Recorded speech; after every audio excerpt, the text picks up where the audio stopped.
Olá! Todo mundo concorda que o transporte público precisa ser mais verde, certo?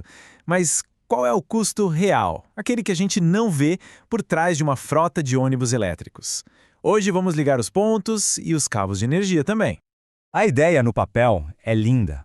Trocar aqueles ônibus barulhentos que soltam fumaça por modelos elétricos, silenciosos e limpos. Parece uma vitória garantida para o meio ambiente e para a nossa saúde, não é mesmo?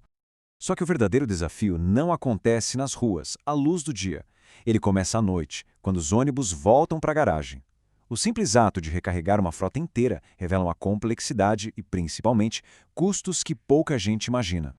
Para a gente entender o tamanho desse desafio, vamos analisar um cenário bem concreto. A tarefa de recarregar 120 ônibus elétricos todas as noites numa cidade grande. Bom, vamos aos dados. São 120 ônibus, cada um deles com uma bateria gigante de 400 kWh. E o tempo é super curto, a garagem tem só 4 horinhas durante a madrugada para deixar todos eles com a bateria em 100%. E é aqui que a conta começa a ficar bem gigantesca. Vamos calcular quanto energia essa operação toda exige da rede elétrica. O primeiro detalhe técnico que faz toda a diferença é a eficiência do carregador. Olha só, nenhum deles é 100% perfeito. Com uma eficiência de 70%, quer dizer que 30% de toda a eletricidade que sai da tomada é perdida no caminho, vira calor e nunca chega na bateria do ônibus. Então, fazendo as contas, para entregar os 48.000 kWh que os ônibus precisam, a garagem tem que puxar da rede elétrica quase 69.000 kWh. E isso todas as santas noites.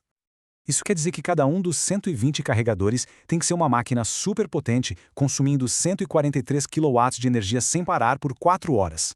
Só para ter uma ideia, isso é mais energia do que dezenas e dezenas de casas consomem ao mesmo tempo. Ok, a demanda de energia é enorme.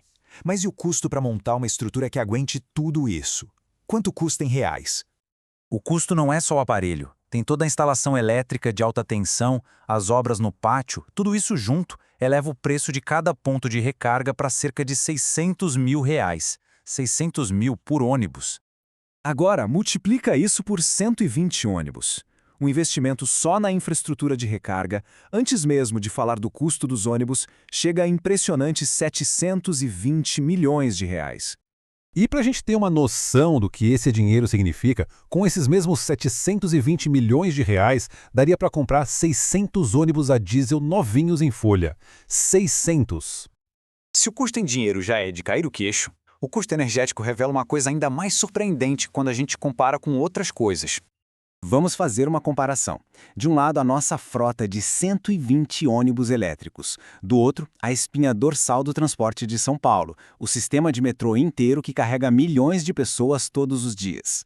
Os números de passageiros são claros. Os ônibus levam por volta de 51 mil pessoas por dia. O metrô, 5 milhões. Ou seja, essa frota de ônibus atende a só 1% dos passageiros do metrô. Guarde esse número, 1%. Agora, o dado mais impressionante. Para transportar aquele 1% de passageiros, a frota de ônibus consome quase 43% de toda a energia que o sistema de metrô inteiro gasta em um dia. É uma desproporção gigantesca. Essa quantidade de energia é tão absurda que vale a pena a gente se perguntar o que mais daria para fazer com toda essa eletricidade. Vamos pegar como base o consumo do metrô, 160 mil kWh por dia. Pense bem. Essa energia poderia abastecer 800 mil casas por um mês inteiro. Ou mais de 2.000 fábricas. Poderia manter mais de 200 hospitais grandes funcionando o dia todo. É uma quantidade monumental de energia. Então a gente chega num ponto crítico. Sim, os ônibus elétricos são ótimos porque não poluem o ar da cidade. Mas, por outro lado, eles criam uma demanda brutal por dinheiro, por infraestrutura e, claro, por energia. Isso tudo nos deixa com uma pergunta bem provocadora. Quando a gente olha o cenário completo, do custo da infraestrutura até o consumo absurdo de energia, para transportar um número relativamente pequeno de pessoas, será que essa é mesmo a solução mais inteligente e sustentável para o futuro das cidades?